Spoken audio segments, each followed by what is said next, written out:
Hello, share ko lang kasi lately may na-experience ako with regards to my laptop. Nagtataka kasi ako, hindi ko siya mag-connect doon sa 5G na WiFi mayroon ako. So, I'm using WiFi na converge. So, may 2.4 GHz yan siya at saka 5 GHz na band na.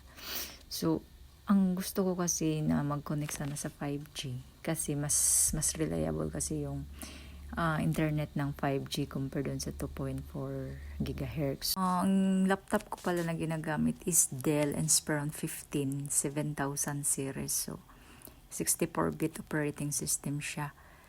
So, nung nag-try ako mag-connect, hindi nag-a-appear yung 5G sa laptop ko. So, nung chine-check ko siya, mache-check mo siya doon sa laptop mo. So, pag check mo sa laptop mo, magpunta ka lang doon sa start. I-right click mo yung start mo. Tapos, hanapin mo yung run. Tapos, i-ano mo lang, i-type mo lang yung CMD. CMD stands for command. Tapos, i-okay mo lang siya. After nun, lalabas na yung ano niya.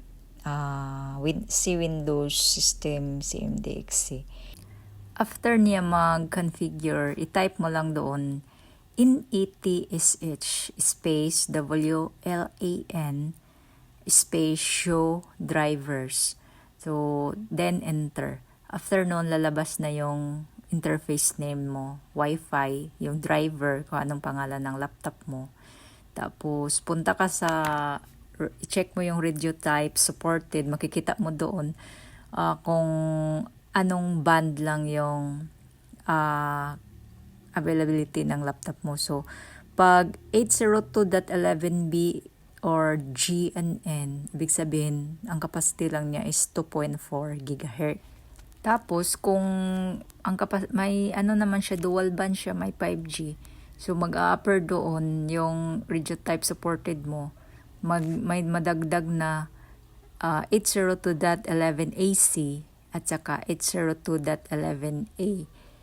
So, itong binili ko na dual band USB adapter, ang brand nito is ROCOREN. So, ito may ano siya, capacity na 650 Mbps. So, pag na ano na to, na-install na to sa computer mo, pag ibalikan mo yung command na issue drivers mo, dapat mag-appear to as Wi-Fi number 2. So, pag nag-appear na to doon, ibig sabihin na install na siya sa system ng laptop mo.